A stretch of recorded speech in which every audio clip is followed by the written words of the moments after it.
नमस्कार दोस्तों, मैं आप सबका छोटा भाई एलके मोरे। आप सब देख रहे हैं बहुत प्यारा से YouTube channel Kushwaha news Bhojpuri YouTube channel में। दोस्तों आप सबका स्वागत है। आप सबके बीच में दोस्तों एक नई वीडियो में स्वागत करता हूं। आप सबके बीच में दोस्तों बहुत काफ़ी बवाल का एक सॉन्ग लेके आ गए, जिस सॉन्ग का टाइटल का नाम रखा गया है दुनू अनार मोर भत्तार खातिर बा। जी हाँ दोस्तों, ये सॉन्ग का टाइटल का जो कि नाम रखा गया दोस्तों, मैं आप सबको इस वीडियो में दोस्तों बताने वाला हूँ रोहित सिंह भैया का गाने के बारे में। दोस्तों इस गाने को कब और किस यूट्यूब चैनल पर देखने को मिलेगा, तो उससे पहले आप सबको बता दें, जितने भाई हमारे YouTube चैनल पे पहली बार विजिट किए हैं तो चैनल को सब्सक्राइब कर दीजिएगा, ताकि आप सबके बीच में कोई भी अपडेट आता है तो आप सबको सबसे पहले जो कि दोस्तों देखने को मिलेगा। जो कि रोहित सिंह भैया का काफ़ी ज़बरदस्त का दोस्तों गाना आप सबके बीच में आज इस गाने का पोस्टर आउट किया गया है, जो कि भोजपुरी लोकगीत आ रहा है दोस्तों। तो इस जो कि इस रोहित भैया का कुशवाहा सॉन्ग आप सबके बीच में नहीं आ रहा है, जो कि भोजपुरी लोकगीत आ रहा है। तो आप लोग सभी भाइयों से निवेदन है कि आप लोग इस गाने को सुनना चाहते हैं तो आप सब लोग के बीच में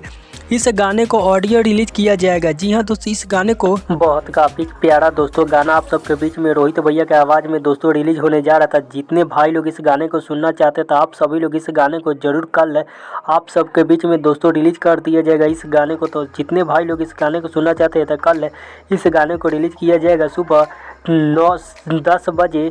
इस गाने को आप सबके बीच में दोस्तों रिलीज किया जाएगा TM's फिल्म से भोजपुरी यूट्यूब चैनल पे इस गाने को देखने को मिलेगा। तो आप सब लोग इस गाने को जरूर देखिएगा और भाई को भी सपोर्ट कीजिएगा। इसी तरह आप सबको हर अपडेट मिलता रहेगा कुशवाहा न्यूज़ भोजपुरी पर। तब तक के लिए love you so much friend. जय सुख सम्राट मोरैया।